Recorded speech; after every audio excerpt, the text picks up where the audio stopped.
خب سلام.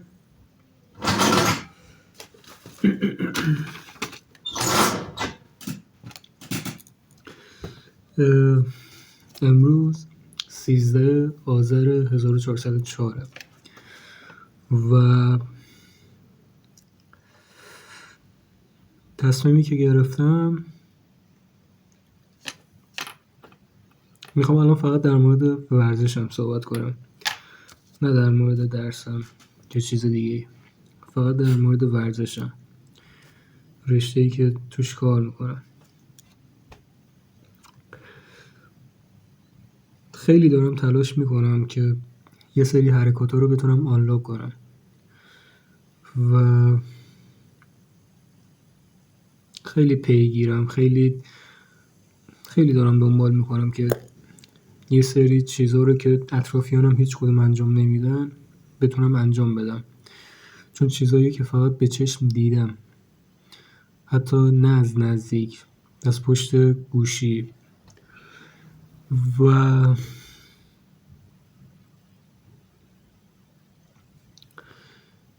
چیزی که من خواستم بگم این بود که میخوام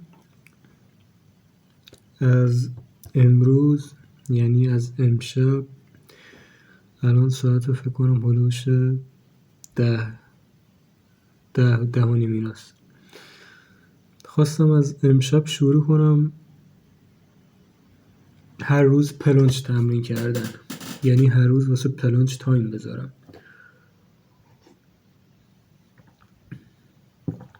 این حرکت توی اطرافیانم هیچ کدوم که از نزدیک باهاشونم هیچ کسی نمیتونه انجام بده.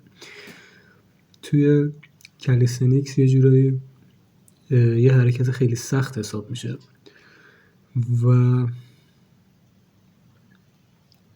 من میخوام استارتشو بزنم از امشب، هر روز پلانچ تمرین کنم، هر چند روز یک بارم فیلم بگیرم از خودم. میخوام واقعا براش تایم بذارم تا وقتی که جواب بده. یه سری حرکات هستن به آدم هیجان میدن، یه جورایی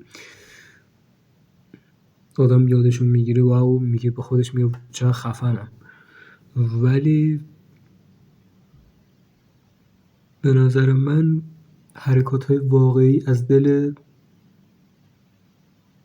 یه جورایی سخت تمرین کردن به دست میاد. چجوری بگم؟ مثلا پلانچ شما تایم میذاری، خیلی خیلی تلاش میکنه که بتونی هولد کنی اونو. یه جوری اون هولد کردنه درسته و که هیجانی به تو نمیده، اما خیلی زیباست، چیزیه که همه دوستش دارن. لپ کلام این بود که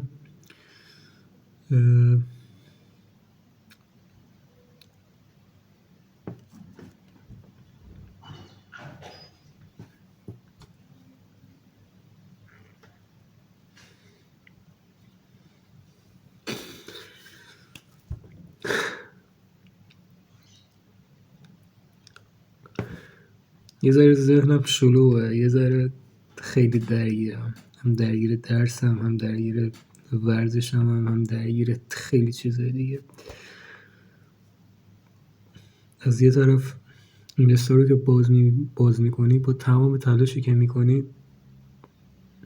میری تو اینستا میبینی چقدر از این احساس تو وجودت که چقدر از بقیه عقب‌تری، چقدر بقیه خفن‌ترن، یا چه میدونم، چیزایی مثل همین.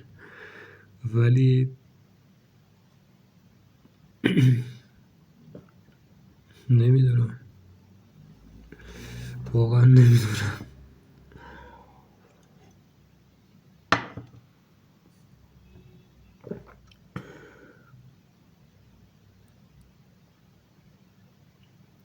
فقط خواستم این ویدیو رو از خودم بگیرم. این ویدیو هم توی یوتیوب آپلود میکنم. خوشحالم یه ذره، چون یوتیوب هیچ کسی چنل منو نداره. هر فیلمی بخوام آپلود میکنم، چه میدونم هر چی کاری دوست داشته باشم میکنم. از این نظر عاشق یوتیوبم و اینو خواستم آپلود کنم یه جورایی هم محرک واسه خودم باشه که این چیزی که گفتم رو انجام بدم، این کاری که گفتم رو انجام بدم، هم یه جورایی باشه دیگه. زیاد نمیخوام این چیزش بکنیم.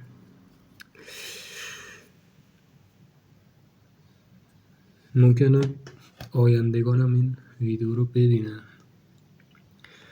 کسایی که شاید سال 1400 و چه میدونم 10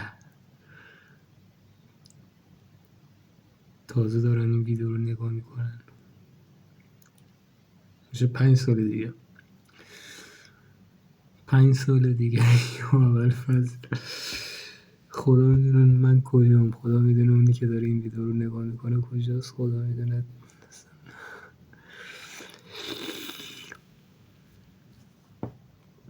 خوشحال شدم که صحبت کردم، خوشحال شدم که میتونم آپلود کنم این ویدیو رو.